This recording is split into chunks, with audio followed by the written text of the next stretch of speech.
ಹಿಂದೆ ನಮ್ಮ ಅಜ್ಜ ಅಜ್ಜಂದಿರು ಯಾವ ರೀತಿ ಆಹಾರ ಪದ್ಧತಿ ಇತ್ತೋ ಆ ರೀತಿ ನಾವು ಪಾಲನೆ ಮಾಡಬೇಕಾಗುತ್ತೆ.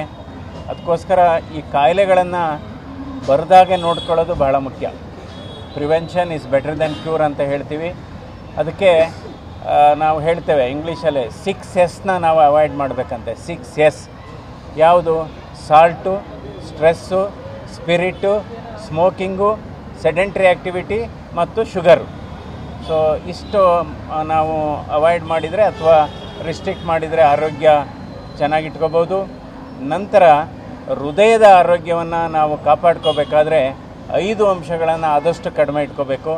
ಒಂದು ಬ್ಲಡ್ ಪ್ರೆಷರು, ಒಂದು ಬ್ಲಡ್ ಶುಗರು, 3ನೇದು ಬ್ಲಡ್ ಕೊಲೆಸ್ಟ್ರಾಲು, 4ನೇದು ಸೊಂಟದ ಸುತ್ತಳತೆ ಮತ್ತು ಶರೀರದ ತೂಕ, 5ನೇದು ಅತಿಯಾಸೆ. ಅಂದರೆ ನಾವು ವಾಕಿಂಗು ರೆಗ್ಯುಲರಾಗಿ ಮಾಡಬೇಕು.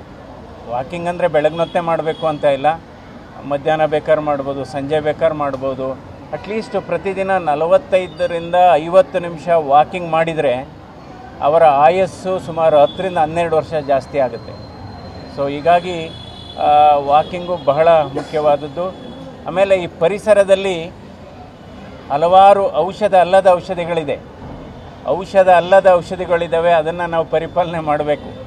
ಯಾವುದು ಔಷಧ ಅಲ್ಲದ ಔಷಧಿಗಳು? ಒಂದು ಬಿಸಿಲಲ್ಲಿ ನಡೆಯುವಂಥದ್ದು, ವ್ಯಾಯಾಮ ಮಾಡೋಂಥದ್ದು, ಮಧ್ಯ ಉಪವಾಸ ಮಾಡೋಂಥದ್ದು, ಒಳ್ಳೆಯ ನಿದ್ರೆ ಮಾಡೋಂಥದ್ದು, ಮಧ್ಯ ವಿಶ್ರಾಂತಿ ತೆಗೆದುಕೊಳ್ಳೋಂಥದ್ದು. ನಗು ಕೂಡ ಒಂದು ಔಷಧ ಅಲ್ಲದ ಔಷಧಿ. ಉತ್ತಮ ಗೆಳೆಯರ ಬಳಗ ಮತ್ತು ಕೃತಜ್ಞತೆ. ಯಾರಾದರೂ ನಿಮಗೆ ಸಹಾಯ ಮಾಡಿದರೆ ಅವರನ್ನು ನೆನಪು ಮಾಡ್ಕೋಬೇಕು, ಅದು ಕೂಡ ಒಂದು ಔಷಧ ಅಲ್ಲದ ಔಷಧಿ. ಮತ್ತು ಹಣ್ಣು ಮತ್ತು ತರಕಾರಿ, ಹಾಗೆಯೇ ಗೆಳೆಯರ ಬಳಗ, ಉತ್ತಮವಾದಂಥ ಗೆಳೆಯರ ಬಳಗ, ಹಾಗೆಯೇ ಹಣ್ಣು ಮತ್ತು ತರಕಾರಿ ಆಗ್ಬೋದು, ಯೋಗ, ಮೆಡಿಟೇಷನ್ನು, ಇವು ಕೂಡ ಬಹಳ ಮುಖ್ಯವಾದದ್ದು. ಸೊ ಈ ರೀತಿ ಜೀವನ ಶೈಲಿ ಬದಲಾವಣೆ ಆಗಬೇಕು. ಆದರೆ ಇತ್ತೀಚಿನ ದಿನಗಳಲ್ಲಿ ಏನಾಗ್ತಾ ಇದೆ, ಸುಮಾರು ಜನರು ಸಂತೋಷವಾಗಿಲ್ಲ. ಯಾಕೆ ಸಂತೋಷವಾಗಿಲ್ಲ ಅಂದರೆ ಬೇರೆಯವ್ರು ಸಂತೋಷವಾಗಿದ್ದಾರಲ್ಲ ಅಂದ್ಬಿಟ್ಟು ಇವ್ರು ಸಂತೋಷವಾಗಿಲ್ಲ. ಸೊ ಈ ರೀತಿ ಆಗ್ತಾಯಿದೆ. ಅದಕ್ಕೋಸ್ಕರ 35 ವರ್ಷ ದಾಟಿದ ಗಂಡಸರು, 45 ವರ್ಷ ದಾಟಿದ ಹೆಂಗಸರುಗಳು ಪ್ರತಿ ವರ್ಷ ಒಂದು ಆರೋಗ್ಯ ತಪಾಸಣೆ ಮಾಡಿಸ್ಕೊಳ್ಳೋದು ಒಳ್ಳೆಯದು. ಅದರಿಂದ ನಾವು ಮುನ್ನೆಚ್ಚರಿಕೆ ಕ್ರಮ ವಹಿಸ್ಬೋದು.